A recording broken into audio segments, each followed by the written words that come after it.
Hi, everyone. I'm Jen Polanz. I'm the managing editor at large of Inside Grower. It's a print supplement that mails with Growertalks and Green Profit and also an e-newsletter. Today, I have with me Paul Lightfoot. He is the president and founder of Bright Farms, a hydroponic leafy greens grower here in the US. Welcome, Paul. Welcome. Thank you. So I wanted to read off a couple more of your memberships to give our viewers a little bit more information about your perspective.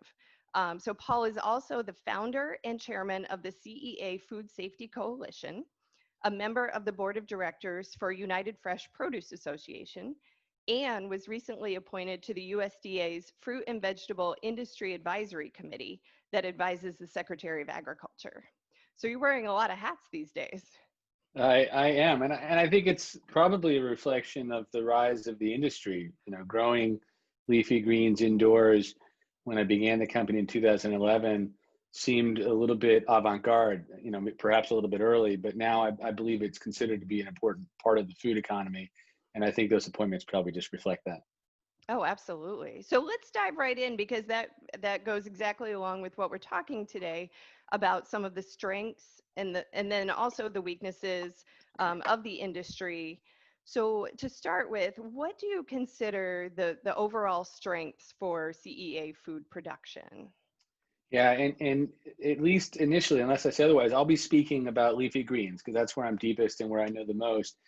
I think really the number one and most important benefit is that the product is better. So it's generally, and I can speak for Bright Farms, but I think this probably is the case in many of the indoor leafy greens producers. We're generally about a week fresher, right? So instead of being shipped across the country, you're in Ohio, instead of growing in Salinas or Yuma, processing on the West Coast and then long haul trucking to Ohio, we actually grow in Ohio and we're on store shelves, within 24 hours. That's about a week fresher than the stuff coming from the West Coast. And a week fresher in a 2-week shelf life product is a dramatic improvement. And you see that in the way the product looks, smells, tastes, lasts in the refrigerator. I think that's the most important difference, but there's a couple others as well, which is food safety has become a huge problem. Leafy greens overtook beef in terms of putting people in the hospital for food safety problems recently. And it's not that we don't have to worry about food safety. We do, and that's why we have the Food Safety Coalition. But the structural risks that are inherent in the long distance field grown industry are absent in the way we produce. And then a couple other smaller items is that I think indoor grown leafy greens are just more responsive to consumer demand. People want transparency. They want to know where their food comes from. We respond to that demand. And then finally, in a time in history where long and complex supply chains for food have proved to be problematic, growing indoors from one location that's regionally located or locally located is just more resilient, right? So decentralized and resilient is being prized in a way where it wasn't several years ago, and our model fits that well. And do you have any insights into how we can market this better in our industry, either to or both to the clients and to the end consumer? Yeah, I do. I'll start with my assumption that we've actually done a pretty good job of getting retailers to understand these benefits. I can't think of a single national food retailer that doesn't have already a program like a Bright Farms program or has a big push toward getting one. Some of the nation's largest food retailers, really want to shift their production from field grown to leafy greens. One example in Canada is that Wendy's, a large restaurant chain, announced that all of their lettuces were going to come from indoor grown. So I think to some degree it is working and we are winning. I think that there's a lot of work to be done still, of course, and that's one of the ancillary benefits of the CEA Food Safety Coalition. The initial premise is that we're focused on food safety, but when we banded together and formed this association, we agreed that we could also work on marketing our benefits to distributors and retailers, and that's what we're doing, and it's working. And I think it's probably similar to what the organic industry did in the late 90s and the early 2000s. We're doing that now And I think it's worked pretty well over the last couple of years, and during the pandemic, it's worked even better. And to go back to that Wendy's analogy real quick, do you foresee more partnerships like that with CEA in the future? Do you think that is sort of where the industry might go, at least one portion of it? So it is a big category. Americans eat a lot of salads. So it would not be feasible to imagine shifting entirely anytime soon, like Wendy's did. I think they have 275 stores in Canada. It's big, but it's not, it's not so big that they couldn't do that. I don't think you'll be able to see the production capacity for leafy greens shifting that quickly. But I do think that there's a historical analogy in the tomato industry, right? So if you go back to the early 80s, all tomatoes were grown in fields in the United States. And you started to see some actually imported by air from the Netherlands, where they were growing them in greenhouses as a real premium product. And then over the course of 20 or 30 years, it shifted incrementally until now the vast majority of fresh tomatoes sold in supermarkets are grown indoors. I do think you're going to see that happen in leafy greens as well. I think as leafy greens production facilities get larger and benefit from the economies of scale, certainly this is what we're trying to do at Bright Farms, you're going to see cost parity, maybe even cost advantages over time. And I think that will be a real problem for the long distance field growers. So that does lead into my next question, which is the weaknesses in the CEA market. Like at the present time, is price one of those where right now it's not quite feasible to compete with the field grown? Yeah, so I'm going to answer your question by segmenting a little bit, and I'll start by saying that I'm not sure we're being held back or beset with weaknesses, because we're growing, I think, spectacularly right now as a niche of the industry. But I can think about, what obstacles could we get rid of to increase growth even more. We already touched on consumer awareness of the benefits. I think we already have retailer awareness of the benefits, and I think we're starting to get consumer awareness. And by continuing to do a good job on that, I think that will increase growth even more. I think that in some, and this is where I'll segment the market a little bit, I think at Bright Farms, we opened a facility in Pennsylvania in January that was twice as large as our previous largest. We've got great economies of scale now, and we are selling on a cost competitive basis, retail price competitive basis, with profitable farms. So we're not being held back by any price disadvantage. Okay. I think some of the players in our space, particularly the vertical farms, where they're using electricity instead of the sun for their energy, they are at a cost disadvantage, and they will need to sort that out, and the current path of like LEDs are getting cheaper is true, but it's not enough to give them, cost parity. So I think that's one area of the industry that's got some work to do. But I think in general, we're on that glide path right now, and it's working. One other thing that I think would really benefit the space is if we had unique seeds that were available to us that enabled us to grow in a way that gave us advantage products in terms of nutrition or yields or even taste that the field industry couldn't do or couldn't get. I think that would give us a great leg up, and we're working on things like that. And that's a nice call out to the breeders here to say that there's a market here that might need some attention. Yeah, that's and I do think that they're all thinking about that. The spectacular growth in CEA grown leafy greens sold at retail, you can see the syndicated data. It's remarkable. So I do think that the breeders are working in that direction. I don't yet know that we have, the tangible results in the marketplace yet. Okay. And then we might want to touch on this a little later too, but I wanted to bring up labor. Is that still a potential issue, or do you feel like technology is advancing to sort of counteract that? Where does labor fall into this? Yeah, it's a nuanced topic, right? So, and I can't speak for everyone. The way that Bright Farms grows, we have boards floating on ponds, horizontally laid out in greenhouses that are built on the ground. It is well suited to automation, and we are pretty well automated, and we think that's part of why we're able to achieve good economies of scale, and we think industry leading profit margins and price parity. That being said, labor is a challenge for everybody in agriculture, right? Or anyone in any sort of manufacturing, right? Like, it is a challenge. 2020 has been just a remarkably unique and challenging year for labor. We've operated this year at commercial scale in Pennsylvania, Virginia, Illinois, and Ohio, and we have had varying degrees of COVID-19 outbreaks. The worst of which was in Virginia.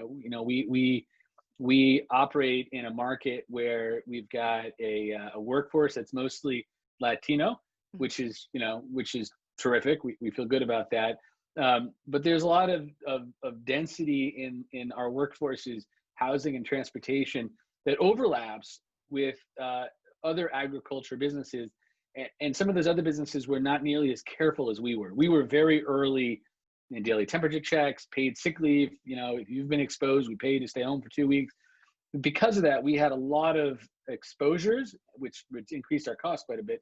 And we had a lot of positive tests. We never shut down because we were so darn careful and because we overinvested in our workforce during that period. But it did make it for a hard year. Now, at the same time, the field leafy greens producers on the West Coast rely on migrant labor. We don't. We have stable year-round labor forces, and those businesses that rely on migrant labor have been hammered, right? Because that labor can't travel the way that it used to be able to, sort of moving up and down the coast, let's say. But also the visa holders aren't getting in the country right now. The borders of the United States. We agreed not to talk about politics, so I won't. But the borders have been, incrementally becoming more closed over the last 10 years. It didn't start with the Trump administration, but they made it a lot worse. And then this year they've shut entirely. And my guess is that over the next several years, we're going to see less open borders, no matter who's president after this election. It's just going to be the nature of the new economy. And so I do think that the businesses relying on migrant labor are in trouble, not just this year, but on a secular basis for many years, which I think is probably going to accrue to the advantage of indoor growers as well. And it seems like that technology is starting to advance to help out with that, but I'm not sure we're 100% there yet. But we are starting to see more fully automated greenhouses that require much less labor. So, and I think you're going to see huge advances in that space soon. There's a company that's focused more on tomatoes called Root.ai is their website. Yes. You know them, yeah. They've got robotic systems for harvesting fresh tomatoes. Huge market opportunity. Really smart people running a good business. I think that's going to be a massive change in that space, and you'll eventually see that trickle over into leafy greens as well. Okay. All right. So switch gears just a little bit to talk about opportunities for CEA to expand. And I think we talked about this a little bit, but in terms of crops and market share, where do you see those opportunities? Yeah, so I'll start with market share because I find that most exciting right now. We're finding ourselves in some markets, in some major retailers, at almost a quarter of the 25% of the what we call the tender leaf, sort of the premium packaged salad category, which we're feeling pretty great about. 25% is a big portion of a pretty big category, and we see that as something that can be extrapolated across the nation and can create a big industry and a big business out of that. We're seeing in other parts of the country where we're not, like my friendly competitor Little Leaf in New England, as an example, is in almost every retailer in New England, right? So I don't know that they've gone as deep as we have in a particular retailer, but they've gotten great distribution. In both of those examples, give me a ton of confidence that the serviceable, addressable market for companies like them and like us is magnificent and massive. So I'm pretty excited about just continuing on the current path to getting more market share. Now, in terms of other crops, there's a lot of work to be done in leafy greens still. So we're not taking off our blinders and looking much broader into adjacent spaces right now. But I'm certain if we go out beyond 5 years, we all know that the vine crops are already huge. Beyond tomatoes, there's of course cucumbers and and peppers, but it's really the berries that seem to be the most exciting spot next. You've heard about that already. Strawberries is a crazy exciting category in terms of the size of the market, the growth of the market, and the unhappiness of retailers with the production methods, pesticide use, but also just volatility in quality, in price, and supply. So I think that probably it might take a bit still. The Netherlands is ahead of us like they used to be in tomatoes, but I think that's going to be massive market opportunities for indoor growers. Okay. And I know you guys often introduce new lettuce varieties, new mixes, depending on your location. Do you see that expanding as you kind of move into different markets? Yes, absolutely. Different markets have different consumer preferences. In Chicago, we sell more basil than we sell in other markets. We will always be focused on what the consumers want, which generally the retailers can give us that. They have the data, they understand the consumers. We have unusually deep partnerships and trusted relationships. So I do think that we will constantly adjust our mixes based on what consumers want in a particular market or what the consumers of particular retailers want.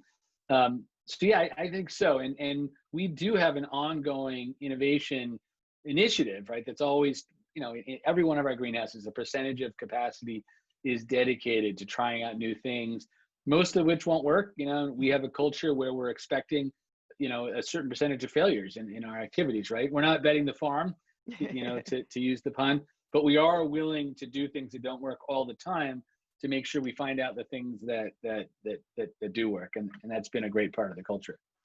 Yeah, that makes a lot of sense for sure. And then one of the last things I wanted to ask are the biggest threats to CEA. What's sort of out there now and in the near future that might be those obstacles that you're going to have to get over?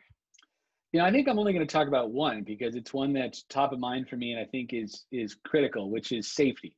Okay. So I mentioned earlier that we have, generally production methods that are not vulnerable to the three main structural risk factors that plague the field-grown leafy greens industry. And those three risk factors are exposure to pathogens, generally from animals. So it's cattle, factory cattle operations, where often water is the vector, taking fecal matter into irrigation water. It's the commingling of the product from many farms, which can cause one farm's contamination into an outbreak that covers many farms in the whole country. We've seen that happen multiple times. And the third is just the opacity of their supply chain. It's very difficult for them to trace, even though for years they said that they could always trace back to the lot right away. It turns out that's just not been the case. We don't have those risk factors, but we still have risk factors like any food processing company. And we have so much capital flowing into our space right now, which is a great thing.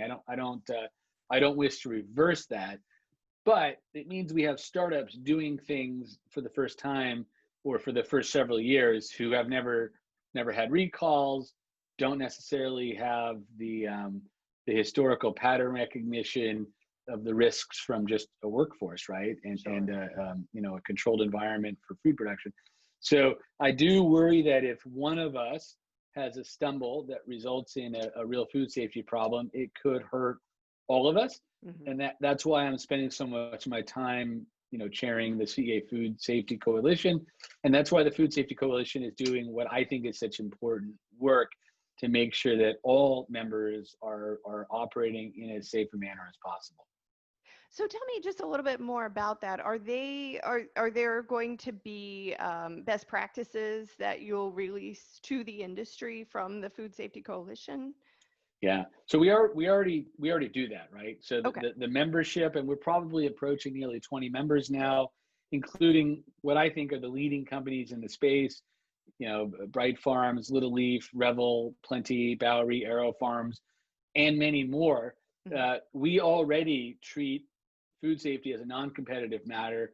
We already share every bit of benefit and advantage and information we have with one another. Okay. And we're actually working on changing the way that the auditors audit indoor growing, because it's different. Some of the protocols that apply to traditional farms simply aren't relevant to us, and some of the things that are relevant to us aren't in the audit standards. So we're working right now on a uniform standard that the industry will use as one example. We're also working on a seal, sort of a seal of approval sort of thing that our products have been audited and certified, and consumers and retailers and distributors can trust in it. So we're doing lots of things like that.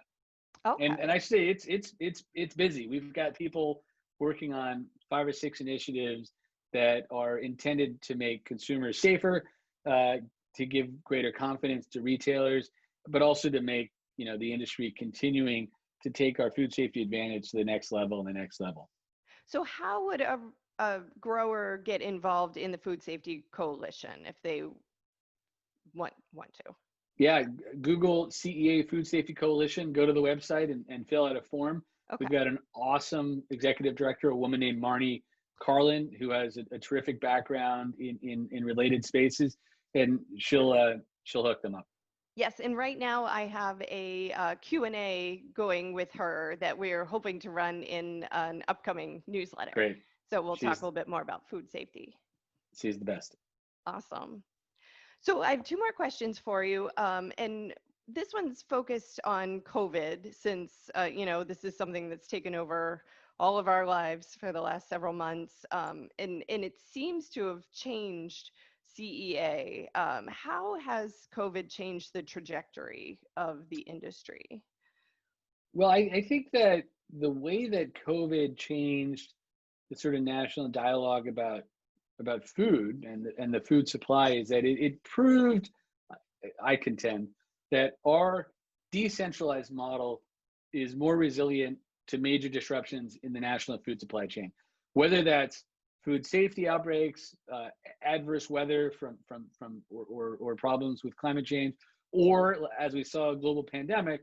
People are recognizing that relying on long food supply chains and complex food supply chains goes poorly for consumers in many markets, and you're seeing an enhanced prioritization of decentralized and resilient food supply chains, which inherently accrues to the benefit of CEA suppliers. And I think that you're seeing that from governments, but you're really seeing that even more from retailers. And I think that I'm not alone in thinking that the federal government has proven in 2020 to not be as effective as perhaps it has been in the past, or the federal government in other countries. But you're seeing retailers step into the gap, and I think doing a really magnificent job where retailers, are taking the lead and are more focused on building resilient supply chains, and a lot of them are directly looking to the CEA industry to achieve that objective. Did you find more retailers reaching out to you as the supply chain was having issues in the spring, that they were coming to you looking for product? Yeah, and this is such an interesting question to answer. In general, retailers hunkered down on what they already had, right? So the volume of sales in most retailers increased materially, in the spring. First, it was sort of the pantry loading, which was a spike, but then it remained elevated as people ate at home and didn't eat in restaurants. And when that happened, it stressed their supply chains. They didn't have more trucks or distribution centers or employees, right? And so you saw in some cases, retailers shrinking their SKU base, focusing just on the faster movers and having less variety. But they did, and so the long and short of that is that many of them stopped bringing on new items, right? They just needed to be focused on making what they already had work. The exception seemed to be that we did have a number of divisions of existing retailers and new retailers start new programs with us during the middle of all this. And it was because the shift in demand and the complexity of the long distance field grown supply chain and the inability of that supply chain to pivot quickly basically led a lot of retailers to say, we are going to make a change right now when we're not making many changes. And we turned on, wow, hundreds of stores. I think wow. as the year began, we were probably in 1,200 stores. Now we're well over 2,000 stores. Some of them were existing division or new divisions of existing retailers, but some of them were new retailers altogether. And I think that showed you how fed up they were with, the long distance field industry. They were looking for something closer. Yeah. Yeah. And something more secure. Yeah. That they could count on. Okay. And then the last question I had was, what do you think the industry needs to become a more powerful force in food production?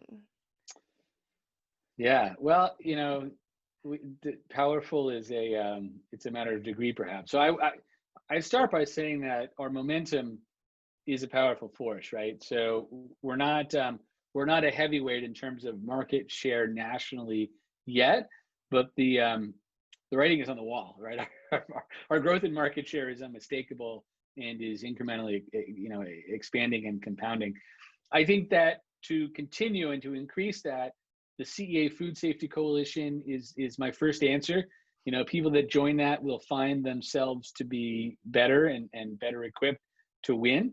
And I think that my sense that we're already winning, is probably proven by the growth in market share that we're seeing. And I mentioned that, we've added almost 1,000 new stores this year. We've got two big new farms in construction right now. And I think that we're not the only one. I think other companies in the space are also expanding materially. None of us are concerned that we're going to run out of space anytime soon. We continue to grow. We're banding together under the coalition to pool our resources toward these common goals. And I think everything that's changing in the world has been making it a little bit better for us. So I think we're all going to keep doing what we're doing and continue to win more market share. Okay. And consumers. And consumers. Absolutely. Well, Paul, I want to thank you so much. This is all really great insight for me and for our viewers. So My thank you so pleasure. much. I really enjoyed it. Thanks so much for your time and your interest. Oh, absolutely. Take So I care. wanted to let our viewers know that if you are interested in this discussion and you'd like to see more, we will be having more of this in our November issue of Inside Grower in the supplement, and as we go on the newsletter also. So thanks so much for watching, and I'm Jen Polanz signing off. Thank you.